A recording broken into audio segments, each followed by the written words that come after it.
This episode of the My Latin Life podcast is brought to you by Language Blend, the new best way to learn Spanish. Language Blend focuses on what you actually need to live and get by abroad with daily one-on-one lessons, a dedicated texting partner. It's like living in a Spanish-speaking country without ever leaving home. Go to languageblend.com for more information.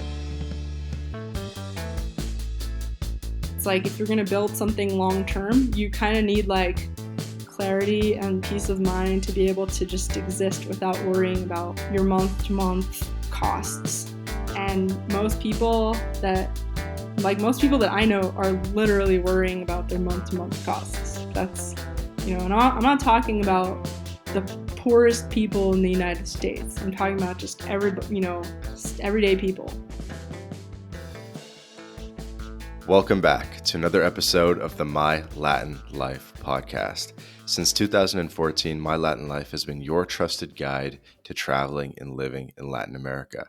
My guest today is Pardes Seleh. She's a writer and house hacker currently living in Bogota, Colombia. Pardes, how's it going? Good. Very excited to be here today. Thank you. And where are you calling in from? Bogota, Colombia. I'm glad we were able to make this happen.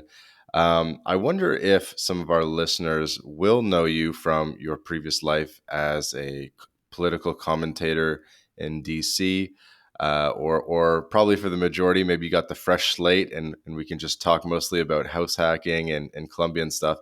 But I'd love to just get a little bit of the background from you. If you could just kind of tell us briefly about your story and how you got to where you are.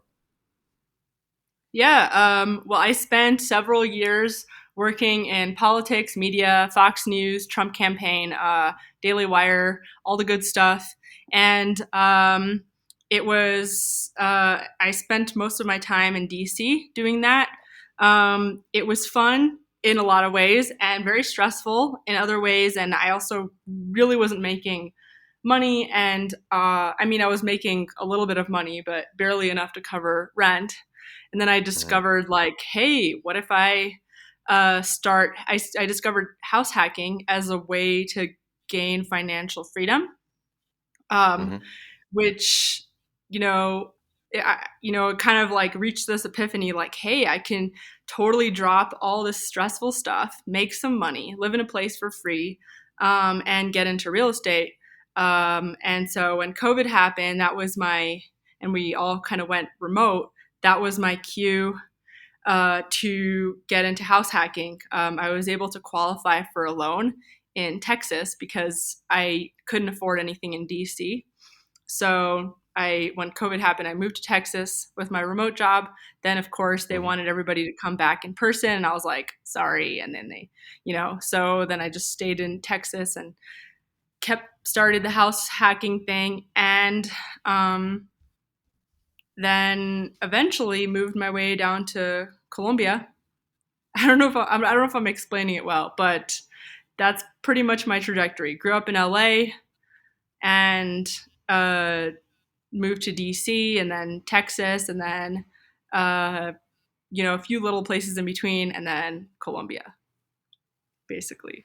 Yeah. What originally drew you to going out to DC and getting involved with political writing? I grew up in a very Orthodox Jewish community. It was ultra Orthodox. The people who know it's called Beis Yaakov, my high school, Orthodox girls' school, very sheltered, and I wasn't really exposed to a lot of things outside of that community. Politics was an accident sort of thing. I was trying to go get a secular education and become a doctor, be pre-med, that whole thing. That was the only thing I could think of that was the coolest job ever. And then I met Ben Shapiro because we basically just met at my shul, my family's synagogue. And he was there for a speaking event. And I recognized him from the radio. I went up to him and he was like, hey, why don't you intern for us? And it was just I had never written anything before. Ben Shapiro at the time wasn't very famous, um, but he was like, he was like doing some radio stuff, and his wife was actually also in med school. She was kind of helping me out with my applications, and nobody wanted to intern for him because he was too like not famous to make the non-popularity be worth it for some people. But for me, like, I didn't care because I wasn't even in that world. So I was in my religious community. So I spent some time working for him, like interning, and then he offered me a job, and then I was like, yeah, screw med school, and I'm gonna do this, and it was fun. And then I ended up moving to DC, and then the rest is the story or whatever. Yeah, that's definitely interesting. Yeah, I didn't want to get too much into the DC stuff on this episode, but it's just pretty cool because it is a different background than any of the previous guests we've had. I don't think we've had a guest that's lived in DC or kind of been so close to, I guess, some historic moments in American history. But I guess eventually you got a bit disillusioned with politics and stuff like that, and that's why you decided to do something different. And that does resonate with our audience because I think a lot of people, they're getting disillusioned by just like working in New York or like a depressing, expensive city, and they want to maybe make the move to Colombia or Latin America, and just shake things up in their lives. And so to hear about how you made that switch would be interesting. Yeah, you're speaking my language because I never grew up political. And my family, like, one thing they always taught me, because my parents are essentially nomads in their own way because they escaped from their country.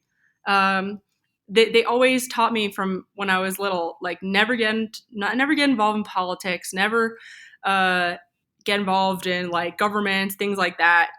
Figure it out, do everything legal, and always like kind of um, be mobile. So um, this was like getting into politics was kind of an accident, and I did kind of get into it a little close to the sun, but my true passion is like basically what we're doing here.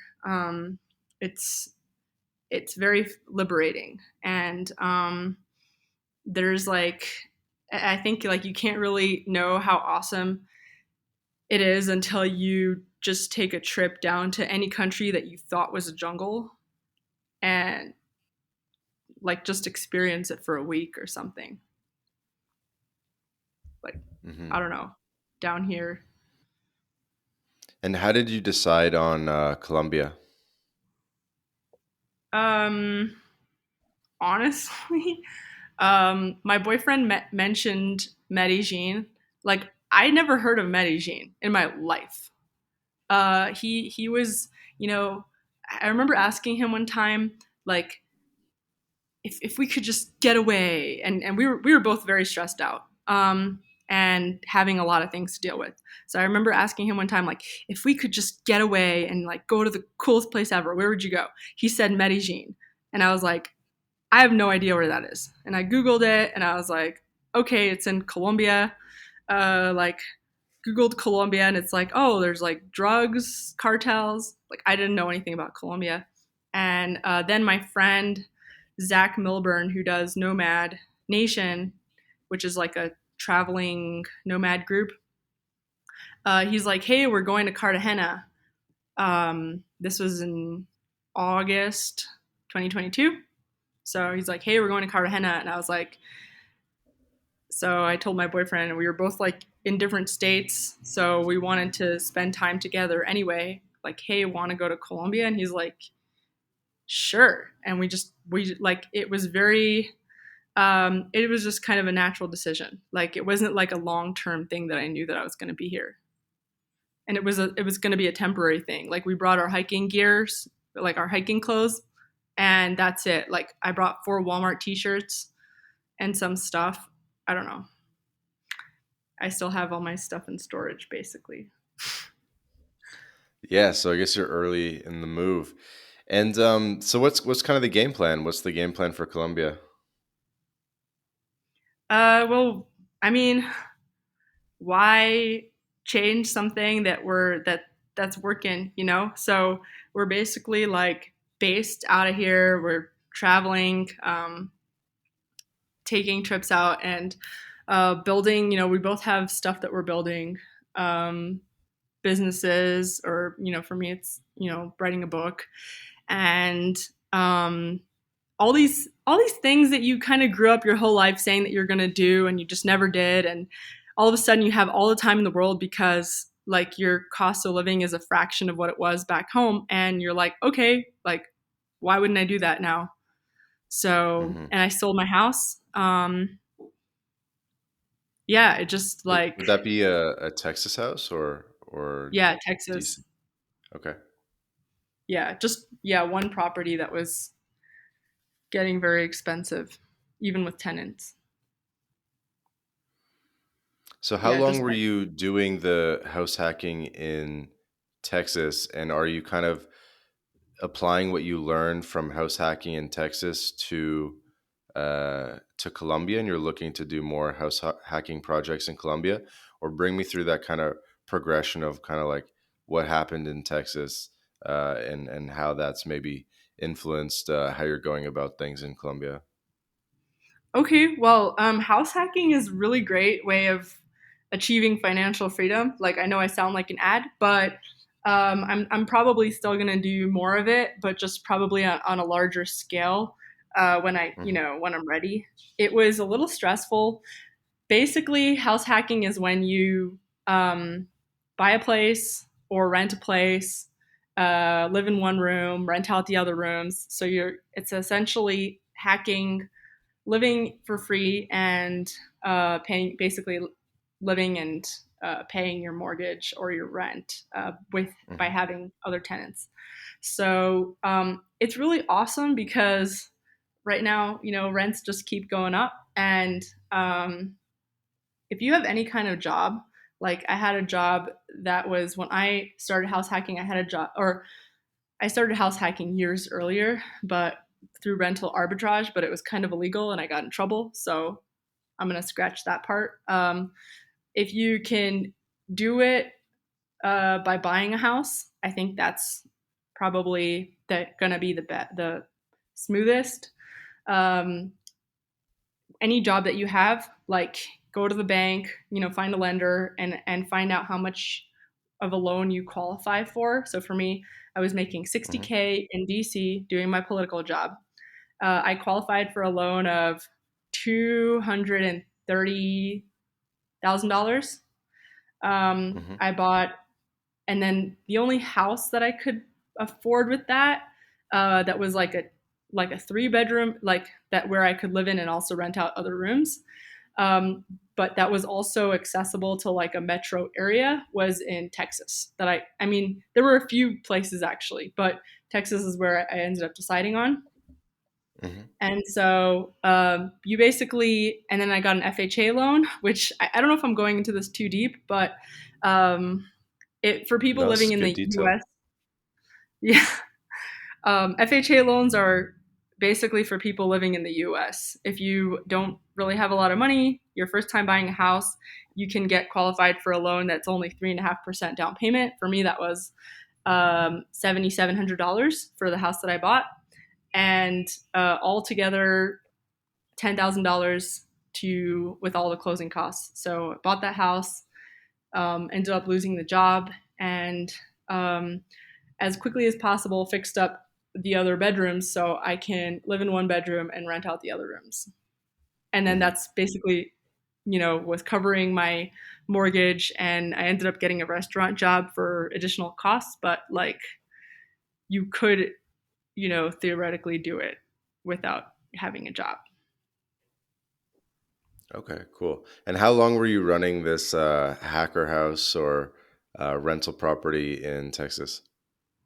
Um so so far it's been so far it's been 3 years. I have one right now that there's a tenant and just a place that I used to live in. And So and then so this was chugging along pretty well. I'm guessing you're starting to build feedback on the platform, on Airbnb, you're getting reviews. It's a bit of a flywheel, right? Where things start working better over time, or Airbnb starts pushing your ad up because you have good reviews. So it must have been chugging along a little bit. Why did you decide not to just like keep the property cash flowing and maybe rent out the extra room? Did you feel like you needed to be there, or was there any thought of doing like a property manager? I didn't need a property manager. It's really easy to manage like yourself, but especially with Airbnb. And I also had I had a bunch of cameras and smart appliances. Like the door was Google. The door was a Google controlled door lock, doorbell Right, the camera, Nest. Nest thermostat. I don't know. I don't know what else. There was a remote control. The garage door is remote control. There's the lights were remote control.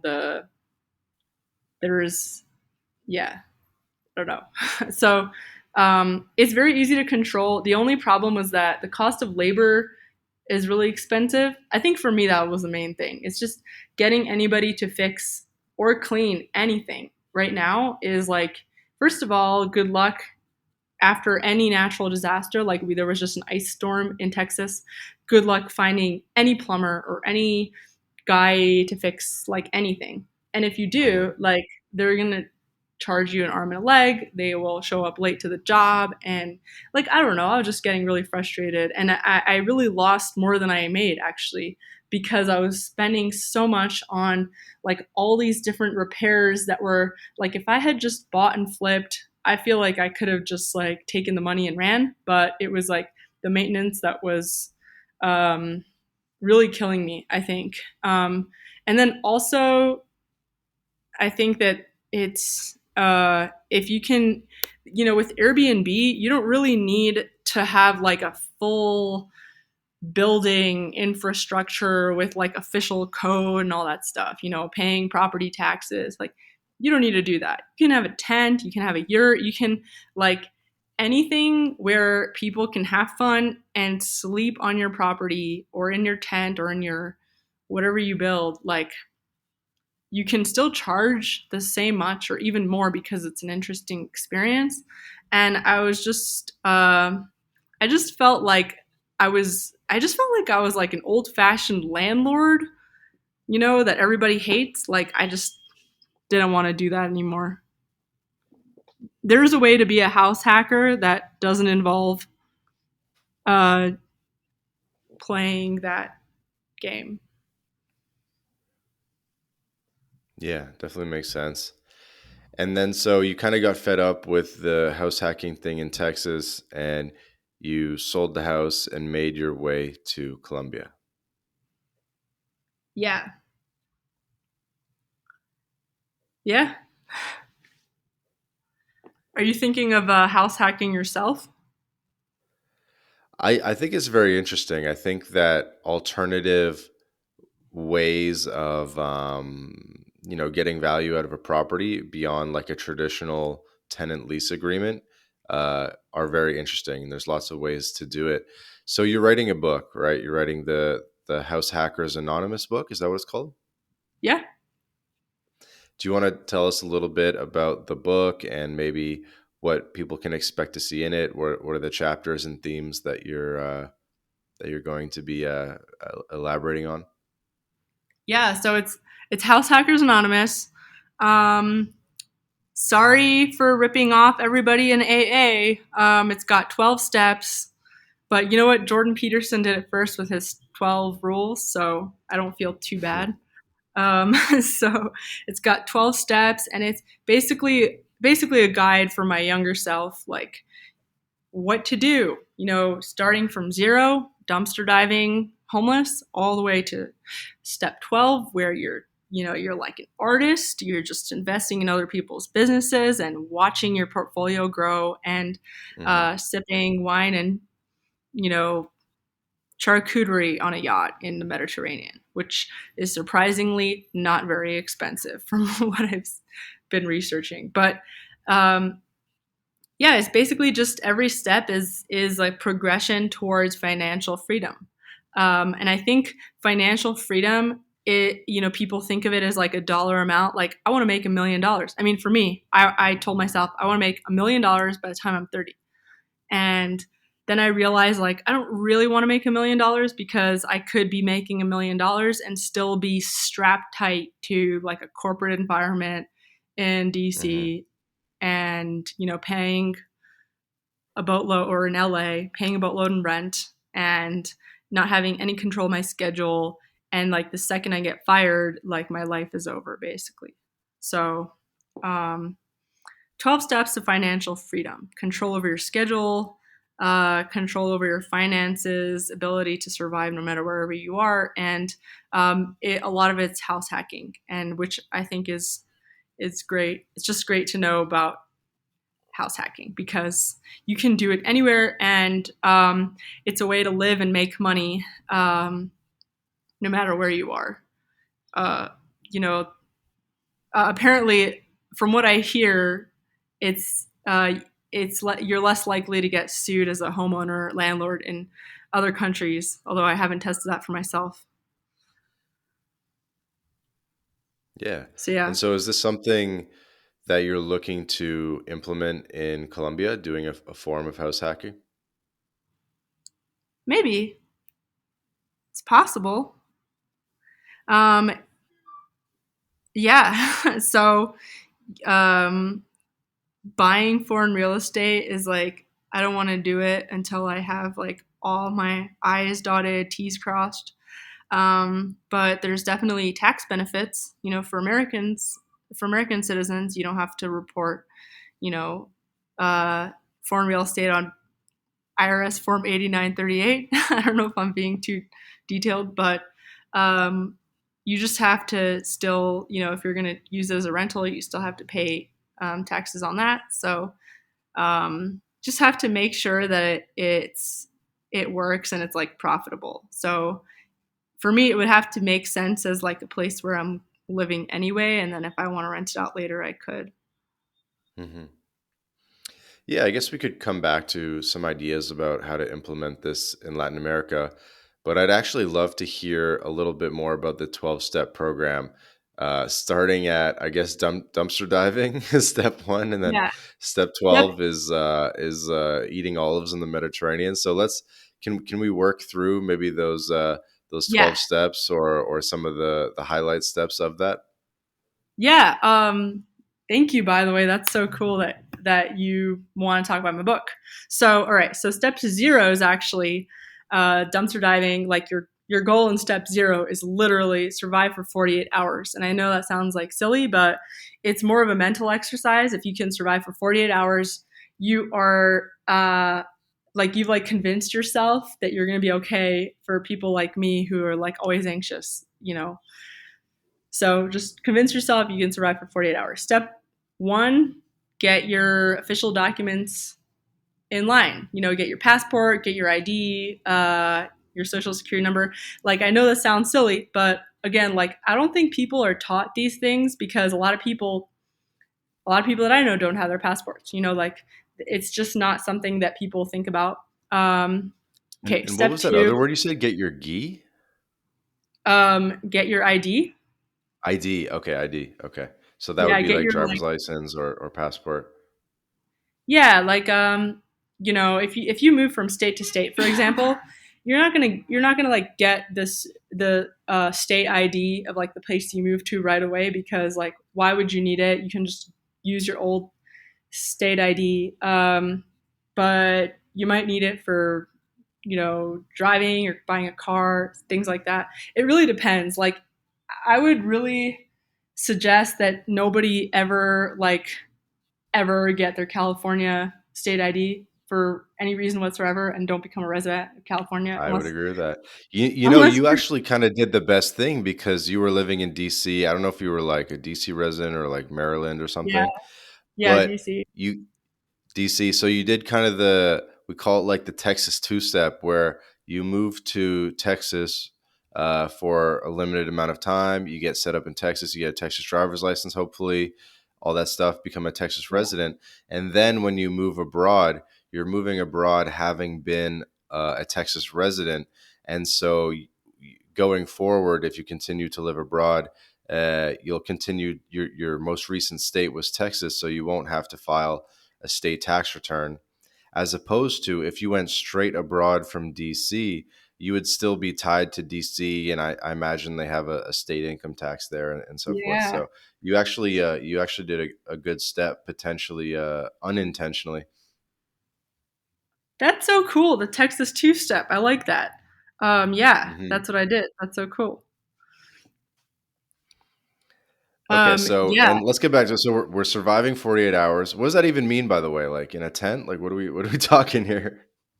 Um, so I basically have these little like exercises. It's like a checklist, like things that you can as like your homework basically for that section, Hmm. and you just have to survive, like find a place to live and eat, like food and shelter for 48 hours. Like if you can do that, then you've like basically graduated that step.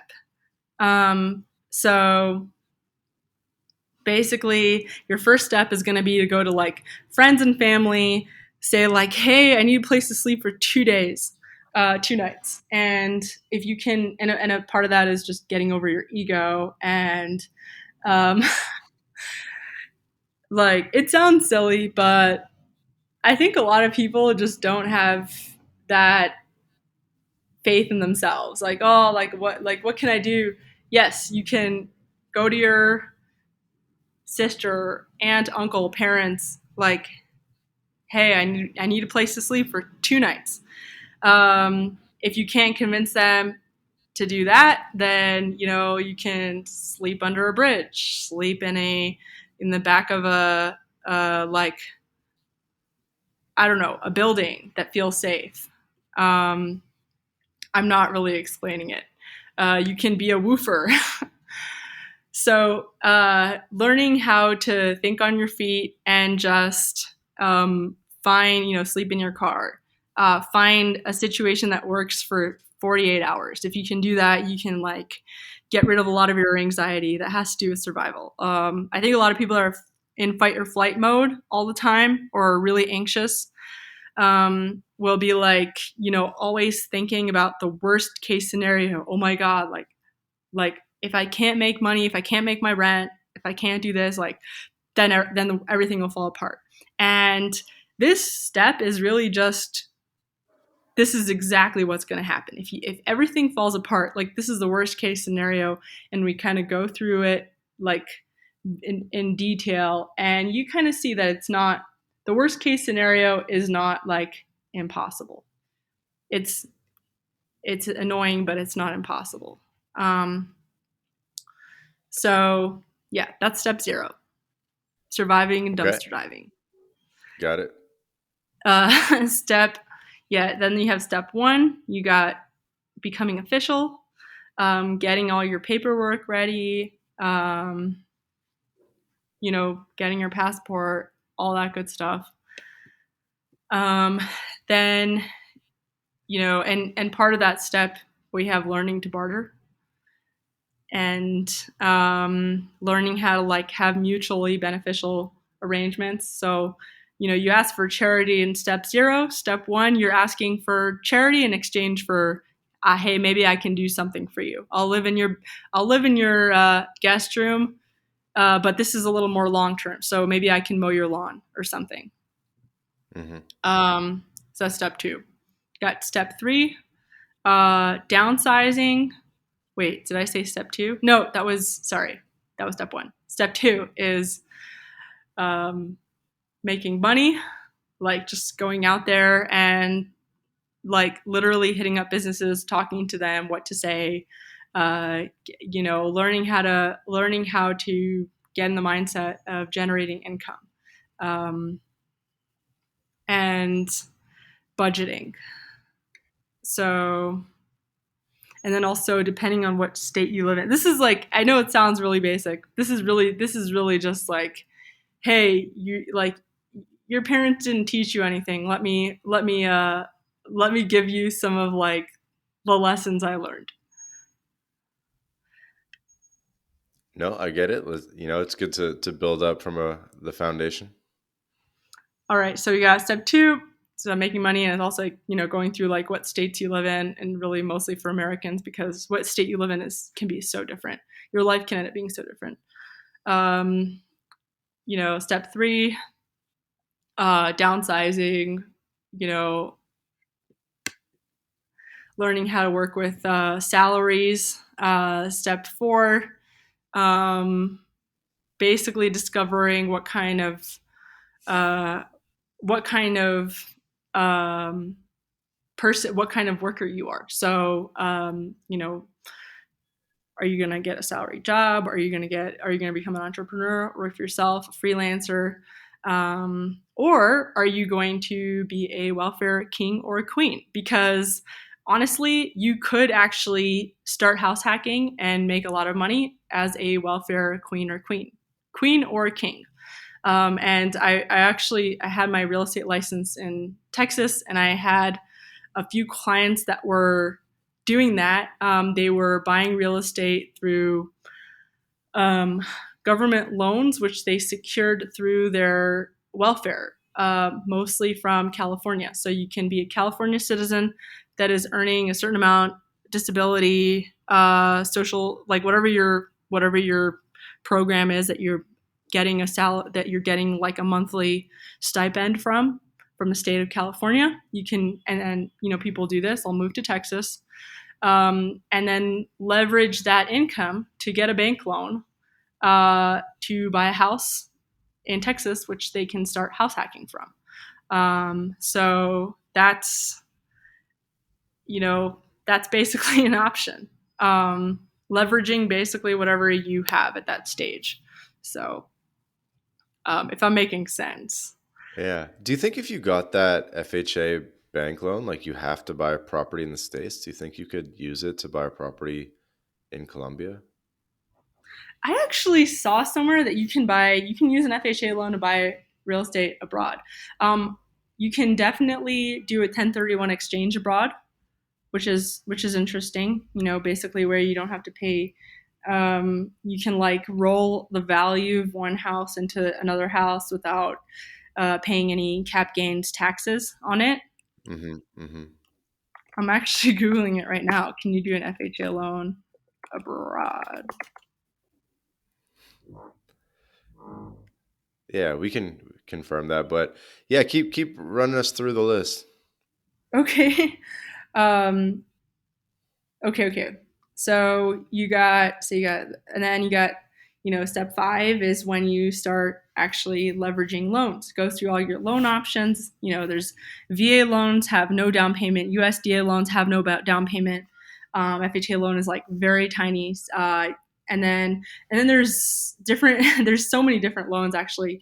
There's student loans. People get student loans um, really easily. I know in Canada it's like this, but I don't have experience myself. I just from what I hear, it's really easy to get a student loan with a really low interest rate, which people will. You as a student myself. Hmm. I remember there was always leftover a couple grand from the loan, which you can people in my class would go on vacation with it. For me it was like, oh, I'm going to use this for house hacking and rental arbitrage. I did it wrong, but the point is that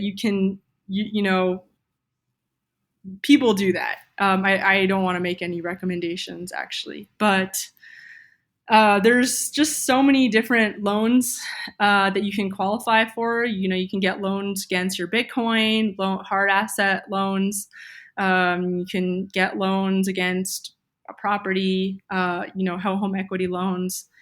Um, and there's credit card lines. You can get like a PayPal credit line, leverage that into rental arbitrage. So there's just so many ways that you can leverage money that you don't have into house hacking. And especially if you have any kind of job, or if you're an entrepreneur, if you have some kind of like S corporation that pays you a salary that you can leverage into a loan. There's so many like different options that people that I would, I would love to make known. there's just a lot of there's a lot of ways to do it.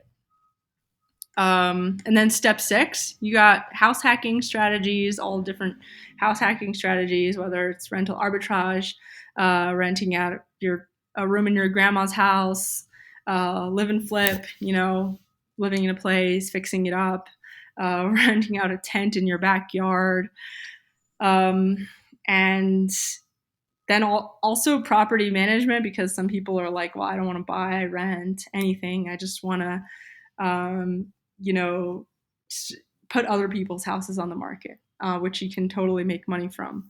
Um, and then step 7, you have automation and globalization, which of Hmm. course just means that you're leveraging AI, which if you use Airbnb, that's you're already doing that.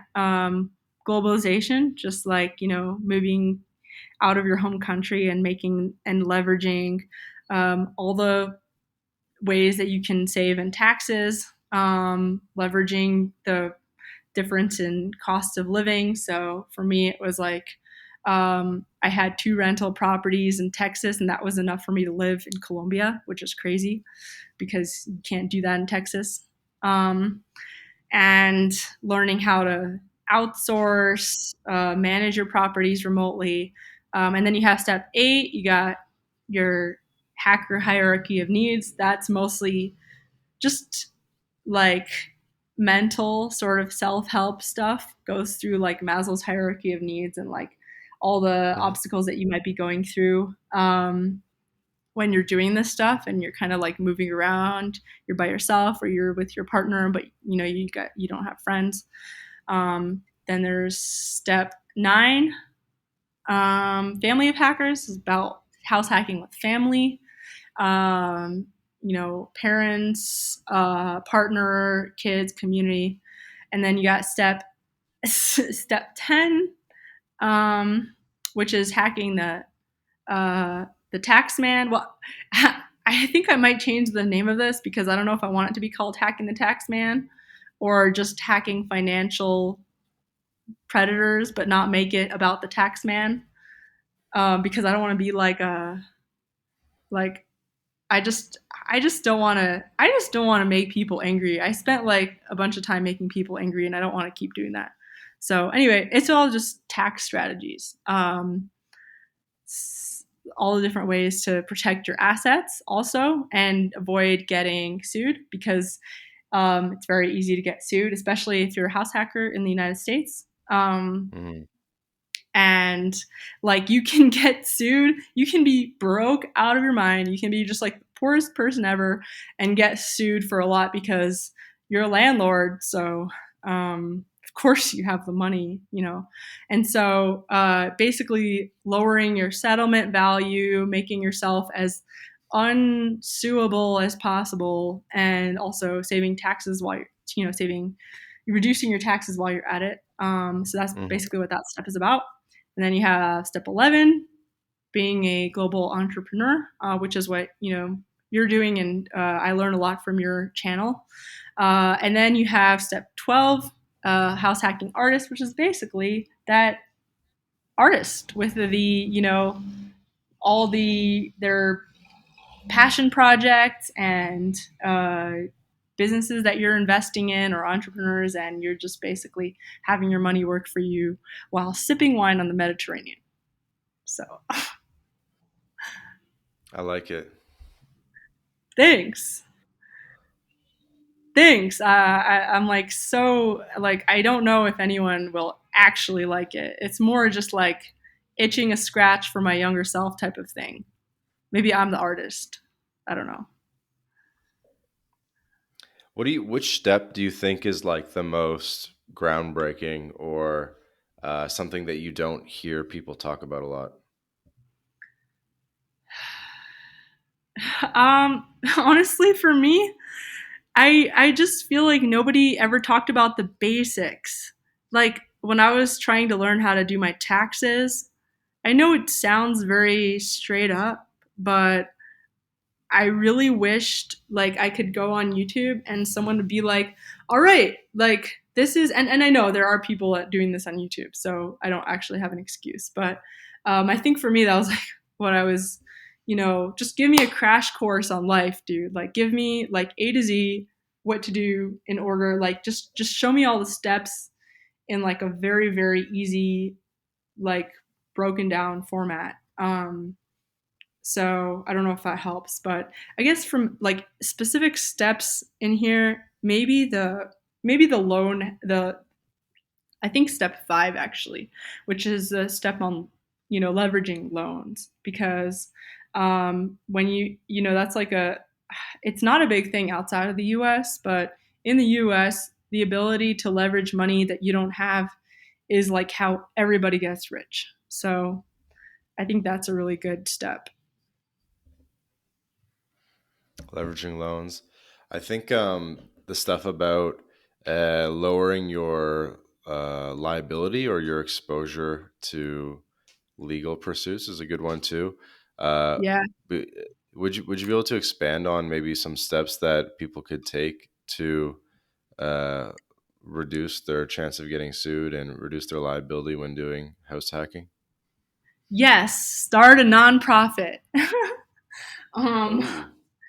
but okay, so I mean, I don't know if this is the best way to do it, but this is just one way that I've been thinking about a lot recently, and we actually decided to we were like wanting to start one. Nonprofits are like the best hedge against any kind of lawsuit. If you're getting a divorce, like non so remember how Jeff Bezos and Mackenzie, his wife, when they got divorced, it was like a whole big thing, and Mackenzie Scott uh, became the richest woman on the planet from a divorce or something. Hmm. Like she just like walked off with half of Amazon shares. So around that time, Bill and Melinda Gates got a divorce, but like I barely saw a lot of news about it because Bill and Melinda Gates used a foundation to protect their assets. And when you use a nonprofit, there's no owners. There are no owners or shareholders. Like you're basically, it's the most protected legal, like from all. Just look it up, like LLCs, trusts, any kind of like trust with the best lawyers that you can find will never protect you from a divorce or a lawsuit or anything the way that a nonprofit can.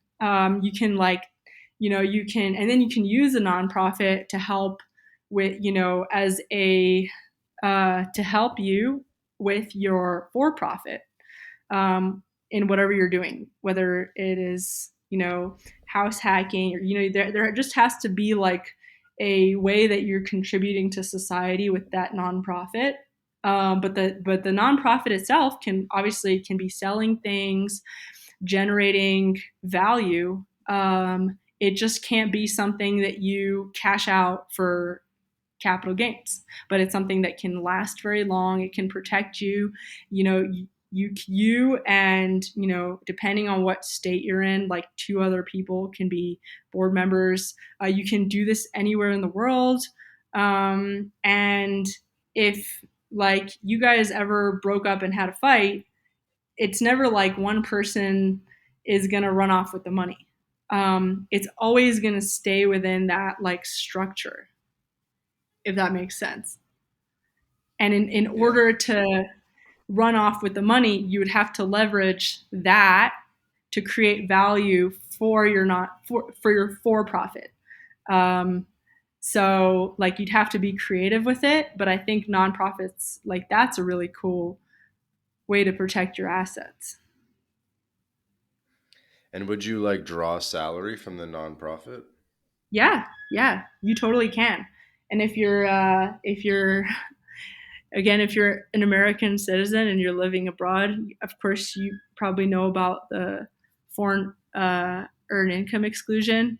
You Hmm. can, write off up to a certain amount, like six figures, which is like, great to have abroad. Yeah, definitely. So you could have a nonprofit, take a salary of 120K from the nonprofit. Um, what happens if it makes profit though? A nonprofit. Well, it's in the it's it's in that legal structure. You can't just like cash out.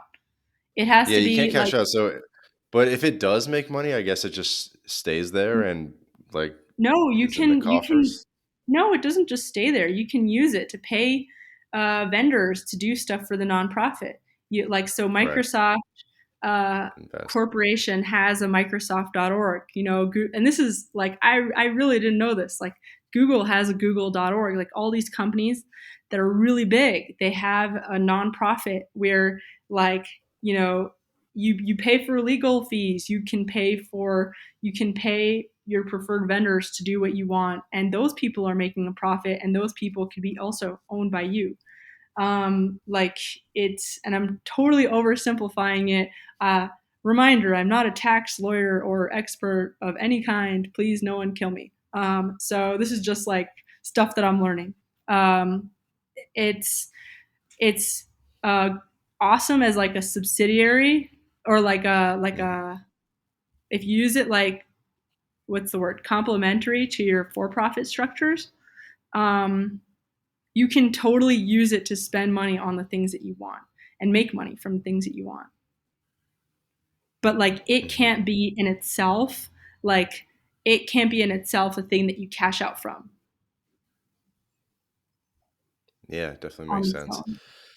And remind me, so step 12 ended up being eating olives on the Mediterranean or something. How did we get there in terms of we were living off the cash flows of the house hacking, or how did we end up in the Mediterranean? Through step 11. So we were living off the cash flows of house hacking, and actually in step 7, because when we automated and we like basically moved out, and we found a way to make the, so maybe step 7 is the most important step for house hacking, because that's when we find out how to uh, totally automate our whole process. And then there's some countries where you don't really have automation, but you have like labor that is so cheap that you can kind of make up for that. So basically, you're at the level of being location independent and independent with your time. Hmm. Um, then you got 8 and 9 are really just like family and psychology stuff. And then and then 10 is taxes. And then 11 is um, when you really like officially become like an entrepreneur, because a lot of people, you know, are house hacking under their own name, or like a sole proprietor. They're not like, they don't have this as like their full time, like their full business. So generating like a wealth machine using your extra time, whether it's like doing what you're doing, helping other people do this, or you're coaching, or you're uh, a matchmaker. It was like an example I gave. Like you're just Sally the matchmaker, and you're helping people, nomads, make matches, or you're having subscription, or you're helping people in like different countries and hiring people that are local. Hmm. So um, then from there, once you have like certain systems that you have in place, and I don't have like a lot of different types of it. Like I'm not talking about how to run like an oil and gas outlet. It's more just like online businesses that stuff that you can run remotely um, in step 11, and then being able to automate those systems so that you can um, you know pay other people to run them for you, and or invest in other people's operations, so they can basically do what you were doing prior, which is borrowing money to build. uh, wealth creating system that you can then manage from wherever you are, at whatever time of the day, basically, on your own schedule. Hmm. And so, do you think that these are steps that you would maybe implement in the United States and build a house hacking empire in the States and then live off the profits in the Mediterranean and Latin America? Or is this something where you could implement this 12-step process investing in Latin America? I think I think you can make. I think it's. Um, I think you could definitely invest in Latin America. Like it's scary for a lot of people because it's just like a whole different ball game, and especially if you spent your whole life in one country and you're kind of like it got cemented into your mind that like nobody outside of this country ever makes money doing anything. It takes time to get used to it, but I think there's a lot of value to be created outside of the US. So maybe just a mixture of both. There's like we've been making a lot of friends down here. Hmm. There's people, and people are making good money. Like it's not the jungle. Like just because things are cheap, it doesn't mean that people aren't able to make a lot of money in Colombia, for example. So I don't That's know. cool. Yeah, I think it's true. Like there's so many things you could do. Um, like you could buy a small piece of land, build a bunch of tiny houses on it, rent out the tiny houses. You could do well with a lot of things like that. Yeah. Have you ever stayed at a Selena? I have.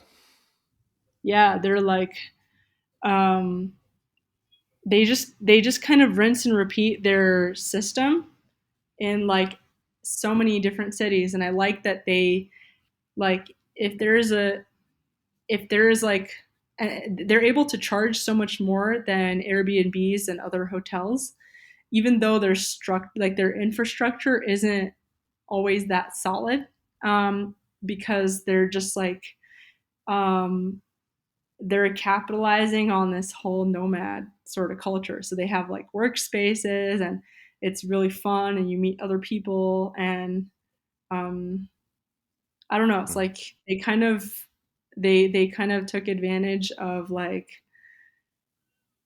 what people want in addition to just like a place to stay, and just included it in their structures. Like I really like I like their business model. Hmm. Yeah, there's a bunch of different companies. There's Outsite, Selena, of course.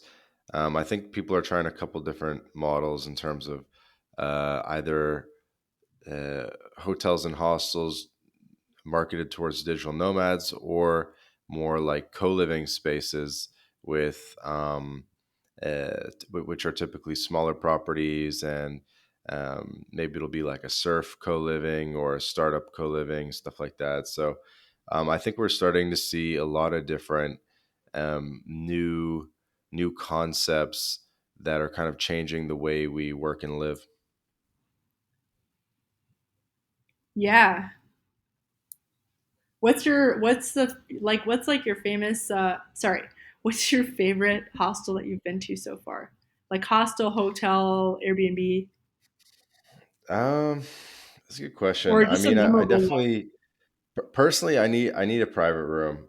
I'm just willing to pay for it. So I like a private room, but I think like a private room in a hostel or co-living type thing can be cool sometimes. In terms of meeting people and having like a built-in social circle, because it can be hard, traveling solo to a brand new country. And so if you are traveling solo, one option you have is to get a private room in a hostel, which can be loud, but or in a co-living space, and that way, these spaces typically have built-in events. Maybe they have everybody goes out, or they have trivia night, or any kind of event. So you have like a built-in crew to roll with, which is nice. Yeah, you mentioned like, people traveling alone. I think that's like also a big reason why people end up like staying in hostels with a lot of people. Um, but has like, have you ever thought about traveling abroad with someone that you know from back home? And like, my boyfriend and I, when we started traveling, like it was like entering a different universe where we were like different people. Like everything, all the stakes were different. Like, I don't know if I'm making sense, but it was like being different people in a different place. And all the rules that applied when we were back in the States, like all of a sudden didn't apply.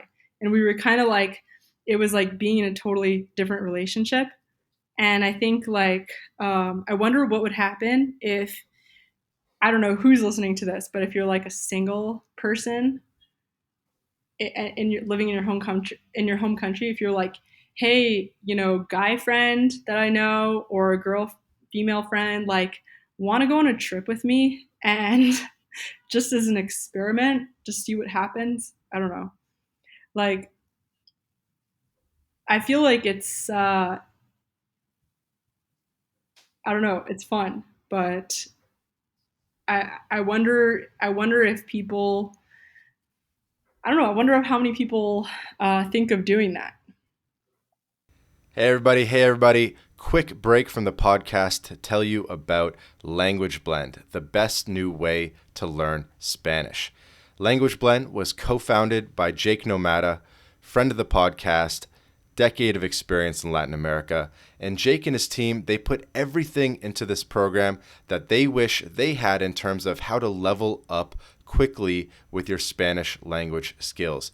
Because the faster that you can get conversationally fluent in Spanish, the better the experience that you're going to have in Latin America. So go to languageblend.com for more information.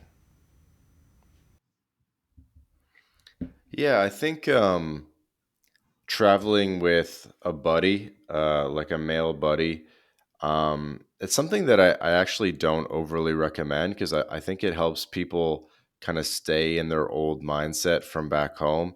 And it's kind of like Okay. you and your buddy like judging each other basically. And like you kind of don't really get to get out of your shell. And I used to see Yeah. this a lot back in the day when I was more in hostels and stuff. It'd be like, two or three French dudes or German dudes or whatever, and they just kind of like eat every meal together, and then they like go walk to the beach together, and they're just kind of always together, and like I don't know, like it's just kind of like weird. Like you don't you. It keeps it kind of creates like a bit of a shell where it's hard to penetrate or it's difficult for someone in like a group of three to like kind of venture out on their own and start really sort of like interacting with their environment. So it kind of like creates some distance between them and the new environment. So I kind of prefer solo travel to traveling in a group of two or three. Um, but yeah, I mean, and then obviously traveling as a couple is a different dynamic as well. But that's I mean, that's obviously very enriching.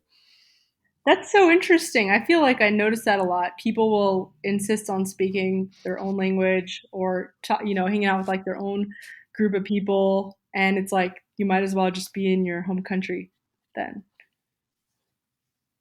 Yeah, it just doesn't leave enough room for spontaneity and just sort of like you're less mobile, you're less flexible as like a group of three versus like a single guy or whatever. Like it's pretty easy to like tag along someone else's dinner as like a single guy or get invited into someone's home.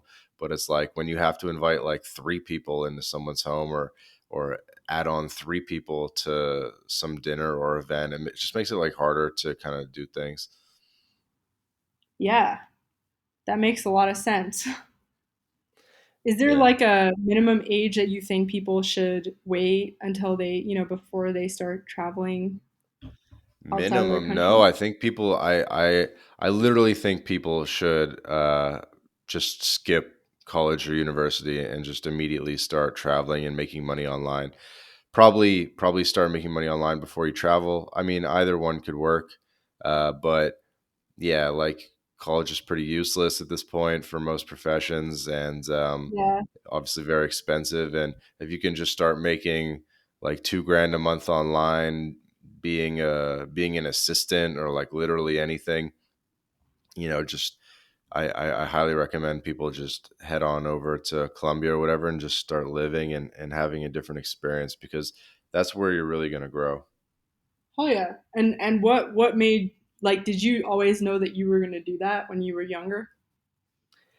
I did. I didn't get started quite that early, but I read the 4 Hour Work Week very early on. Yeah. And the 4 Hour Work Week had a big inspiration on me and kind of put me on that path. Yeah, I love the 4 Hour Work Week, and another one that was had a huge impact on me was Andrew Henderson, Nomad Capitalist. Hmm. Did you buy the Yeah, book? You got like the hard copy or whatever of the yeah, I got the Nomad hard Capitalist copy and book? I took it with me everywhere. I love Nomad Capitalist. I've That's awesome. watched like so many of so many Andrew Henderson videos that I could probably pretend to be Andrew Henderson and like spout off like, in my sleep. And so when you watch Andrew Henderson or you read that book, like what does it whisper to you? What does it kind of tell you? Life can be so much easier. Uh, Easier. Okay. Why easier? yeah, well, I mean, I just had a really hard time living in, like, because I grew up in LA, I lived in New York City, and then I lived in DC. I mean, New York City was very brief, so I didn't mention it, but it's just always lived in big cities that were just, looking back, like, whoa, those were so expensive, and everything, like the stakes were always so high. Everybody was like, I just, it was just really hard to ever feel like I'm keeping up financially. I was always in debt. I always had like 400 credit score. Um, I mean, in like the early years at least. Um, Also, like, just really didn't know anything about interacting with people. So like, I don't want to make it political, but I was a little bit clueless about how you're supposed to act with people in a way that doesn't make them angry, and I didn't really understand kind of social norms, social cues, and I just feel like, it's like, I was telling my boyfriend this the other day, like, there's nothing wrong with going to Harvard. In fact, you want to tell all your friends that you're going to Harvard, but you don't want to go to Harvard if you can't freaking read. You want to learn how to read first. You want to like build up to it, build your confidence, and then go to Harvard. Because if you go to Harvard and you can't read, then you're just the laughing stock of the whole school, and like, you're just going to fail and waste all your money being there. So that's kind of, I don't know if I'm explaining it, but that's kind of how I feel about living in such a high standard type of place. I don't know. My family's from Iran. They uh, certainly like kind of built up to it in order, they spent many years escaping from their country, in a war, and like trying to get into the United States, learning how to make money. Like, it was a whole process. And so if I could like go back, I would want to live in another country that's kind of simpler, easier, like, build up to things.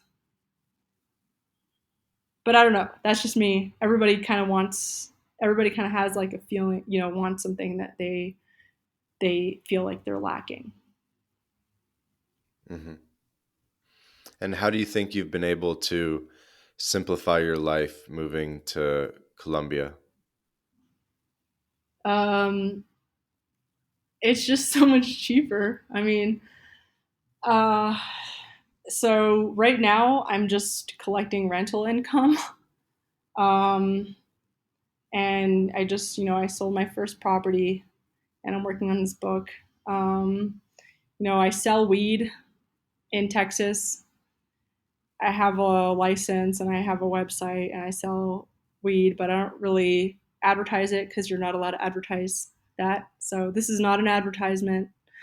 Um, and just little online stuff. I had a YouTube channel, is monetized.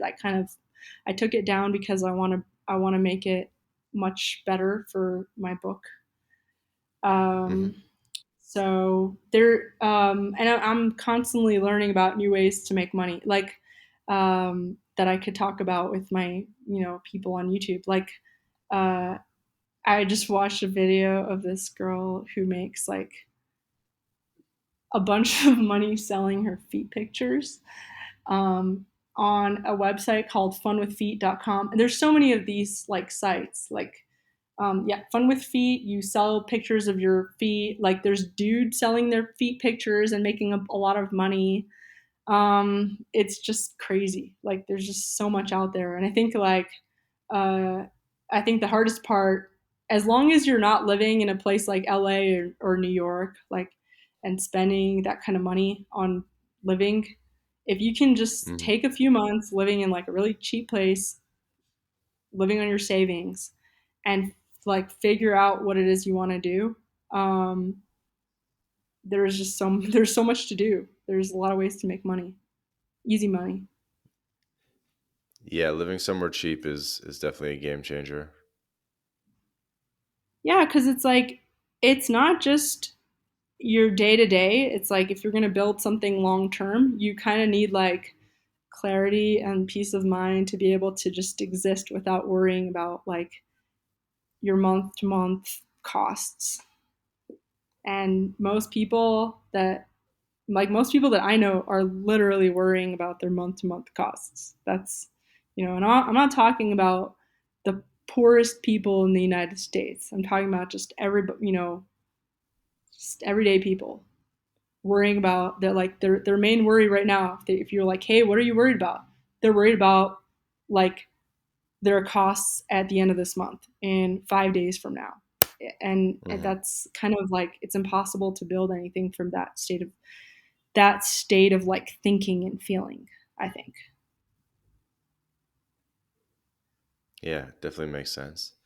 So being able to stress less about the cost of living, definitely huge. And then what about just like the lifestyle? Like, do you find people are friendlier? Maybe the food, things like that? Yeah, it just feels like I don't feel like I'm being what's the word? Nickel and dimed a lot. We Hmm. walk a lot. One thing we love in Colombia is that every Sunday they close the streets and the culture is very nature and outdoorsy, naturey and outdoorsy. That makes sense. Hmm. Yeah, it's easy because it's like the weather's actually good. So every Sunday the streets are closed. Everybody goes running. Dogs, children, grandmas.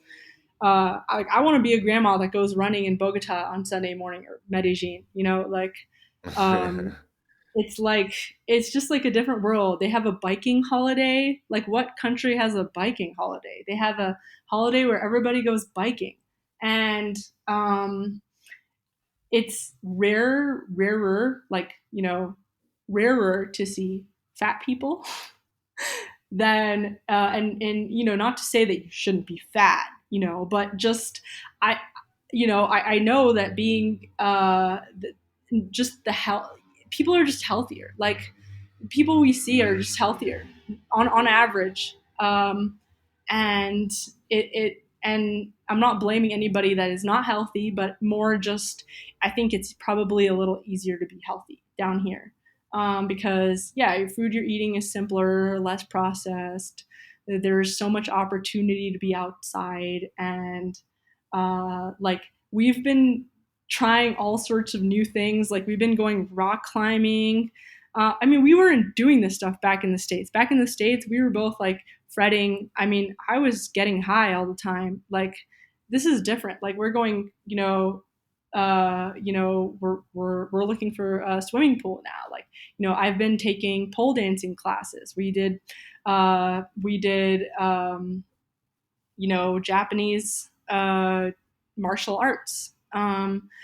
It's just like, we've been going to doctors. Like, I never used to go to the doctor unless I was literally in the hospital and dying. That was the only time I saw a doctor. Like, we're like actively going to the doctor now. And Got yeah, it. people are so friendly. My doctor here, I don't know. I could go on and on. Sorry, I could go on and on. No, keep going. This is gold. This is gold. It's so funny that about the doctor that people are just so afraid to go to the doctor in the States because of what it's going to cost, so they don't go. But like in Latin America, it's just so cheap. Like in Mexico, I can go to the doctor for literally $2.50 and get a Whoa, checkup and get prescription or whatever I need. good. Yeah, that's like that's how it should be. And then also another thing about the states is like, so in addition to it being more expensive in the states, there's also just a higher demand because everybody, two more things. So there's also a higher demand because everybody needs the doctor because everybody's less healthy. Sorry, I'm not blaming anybody for being less healthy. That's me. That's me. Hmm.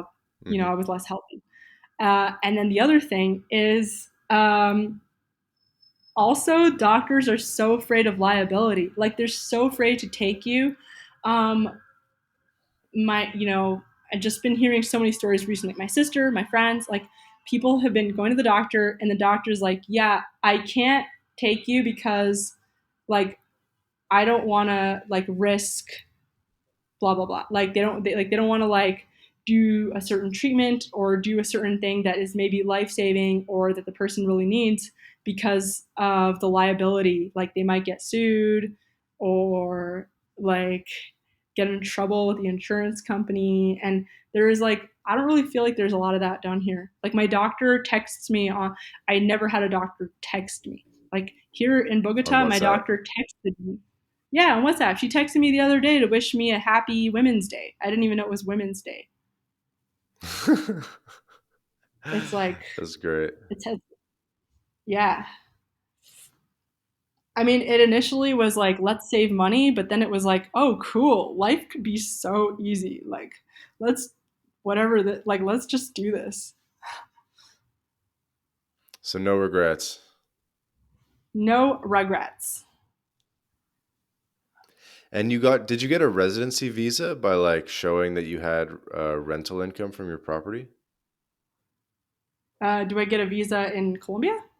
And yeah, in Colombia, are you on a tourist visa or did you get like a Oh, residency visa?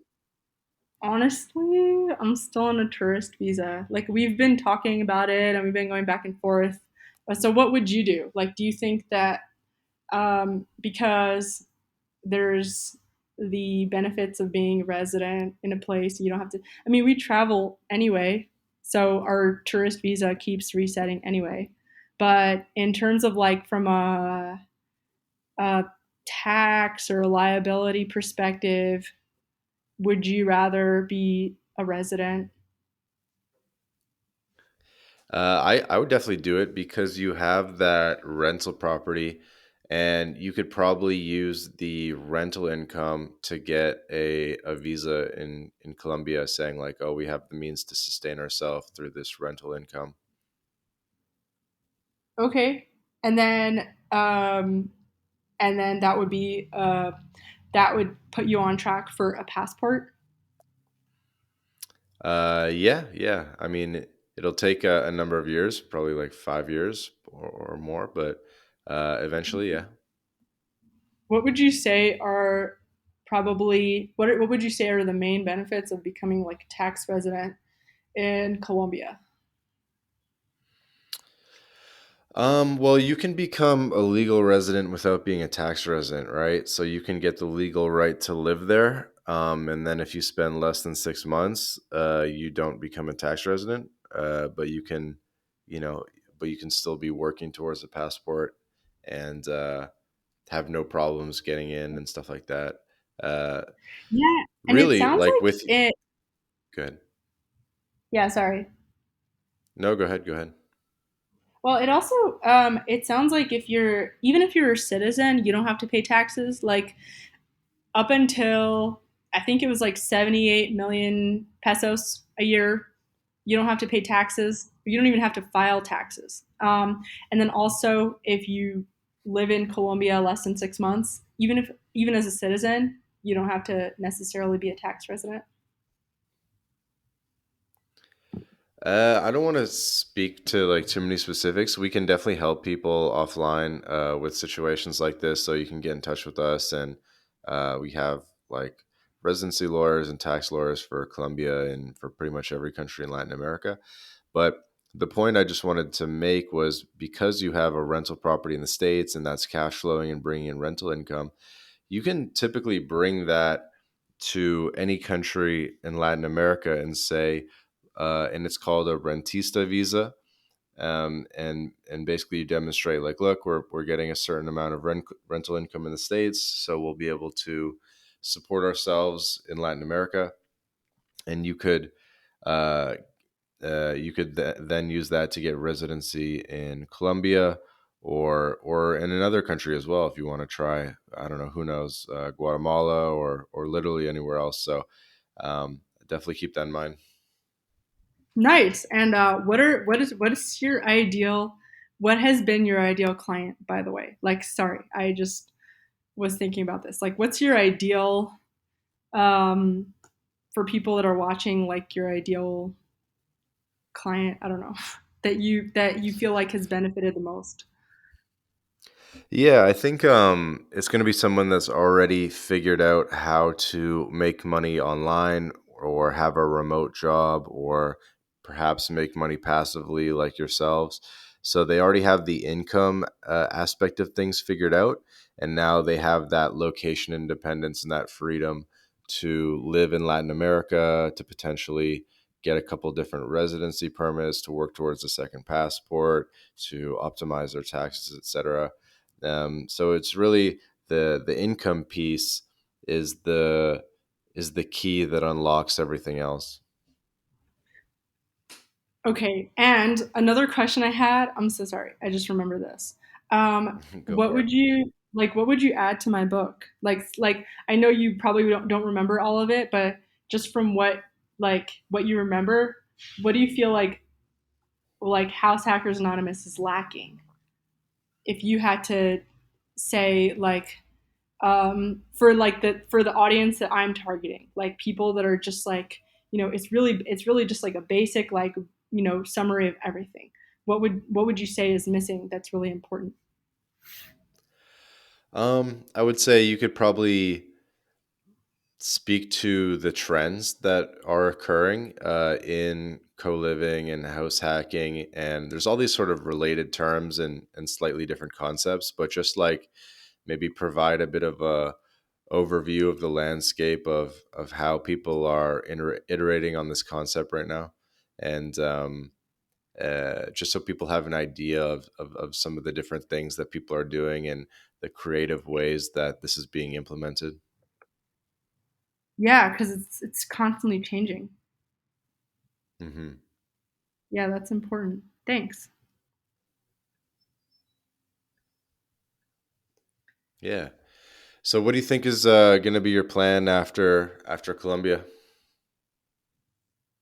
After Colombia, which I could see us staying here longer and longer, but we're still very dedicated to traveling because there's so many places that we want to see. Um, Hmm. we there's just so many countries on our list that we want to check out. So it really depends on how fast we can afford like traveling to the really far strong exotic places, but eventually I really want to check out Georgia, um, Thailand, Croatia. I don't know, there's like just um, parts of Africa and um, Argentina, and then of Yeah. course like we're basically just traveling all over Latin America right now. Like it's not like we're based out of Bogota, but we're basically just using this as our launching pad. Yeah, that's awesome. Yeah, it's really cool to hear how you guys have started to pursue a life of travel, living in Colombia, and kind of seeing the differences of what's out there beyond the United States. And I'm sure you've had a lot of aha moments around along the way. Thank you, and I love to see what you're doing, and like, just keep it up. You're helping a lot of people, and you know, they're like, I know you get paid and you have clients, and you're coaching people as a business, but it's also, you're kind of adding a lot to the culture, um, and you're like letting a lot of people know for free that they have options. So that's pretty cool. Doing it for the culture. Yeah. Awesome. So yeah, I guess we'll get to wrapping up the episode. Do you have any message that you would like to share the audience with the audience? YOLO. I'm sorry. Um, I'm still stuck in gringo culture, so that's all I was able to produce. But you know what? In a few months, you'll hear a very cool and more modified version of that. So stay tuned. Yeah, I can't wait for the book to come out. What platforms are you going to release the book on? Is it Amazon, self-published? Tell us a little bit about the Oh game yeah, plan. Amazon KDP all the way. Amazon KDP Select. If anyone's doing books and stuff, I used to work with publishers in DC and New York City, and I have concluded that self-publishing is the way to go and have control and make more money. And also, Amazon will. This is I'm not getting paid to advertise Amazon, but Amazon will pump up your book, and I've published on Amazon before. They will promote your book for 90 days as long as you don't publish it anywhere else. And they have exclusive rights, and as long as it's like an ebook format, Mhm. basically. So they'll do a lot of your marketing for you, which I won't need because I'm going to do YouTube as well, but it's nice to have. So, yeah. I like it. Yeah, so everyone keep an eye out for the book. This episode will probably come out right around when the book drops, so we'll try to time that as well as we can. But yeah, Pardes, thank you so much for joining us on the episode today of the My Latin Life podcast.